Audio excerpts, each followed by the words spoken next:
Republican Senator Marsha Blackburn had one of the candidates, Kelly Loeffler, on her podcast, and she joins me now. Senator, it was a lively podcast. I appreciate you sending it my way. I want to know from you, what do you think the most important takeaway would be for Georgia voters? The most important takeaway for Georgia voters is how Senator Loeffler grew up on a farm, started punching a time clock because her parents wanted to teach her the value of time and money and teach her about the ethics of hard work.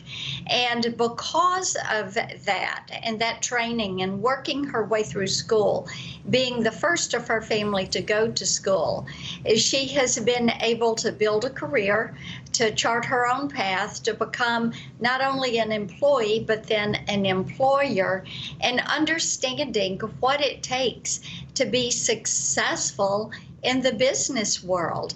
And indeed, as she went from being the employee to the employer, Kelly has remembered those lessons that she learned, and how grateful I am that she has brought them to bear as we have addressed the issues of COVID-19, the impact that is there, and the way you have seen her weigh in on what businesses need to keep the doors open. And she talks a lot about small businesses in Georgia, and that experience that she brought with her to the Senate has really been invaluable.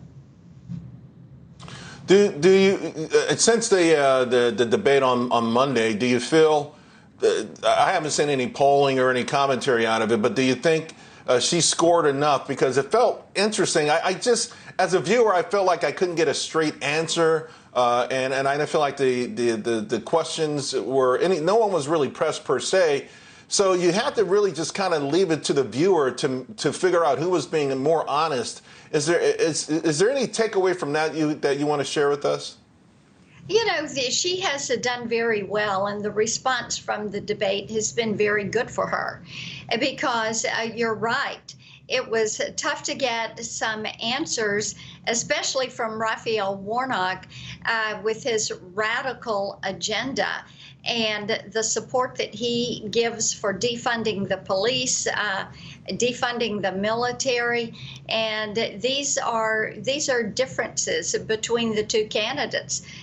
Warnock has also called our police thugs, said you can't be a Christian and love God and serve in the military. Right. They're just some really far-reaching ideas. But you're right, he didn't want to talk about that court packing question, did well, he? I can tell you what, there was a time in Georgia that those were non-starters at all. So we certainly are seeing something of a sea change. I want to ask you real quick, if I can. One of your colleagues urging President Trump not to sign any stimulus bill without checks to Americans.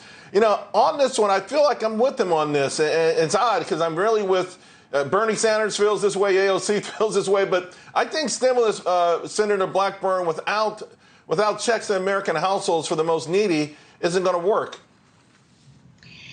Charles, I have to tell you, the thing I hear most from people is they want to see that plus up in unemployment so that they don't get just a one-time check, which of course has been helpful. And we really are so focused on helping Tennesseans that have lost lives and livelihoods. And they continue to tell us we need support for small businesses so people can keep their jobs. People that have lost their jobs, no fault of their own, they want to see that plus up, that weekly $300 a week plus up in those unemployment checks until they can get back to work. They also want to see more money for testing and money to get these children back in school. I agree 1,000%. I think you're absolutely right. Those things should be in there. I just hope this time around that lawmakers don't let the perfect be the enemy of the good, and certainly the clock is ticking. Senator, I always appreciate your time and your thoughtful insights. Thank you very much. Thank you.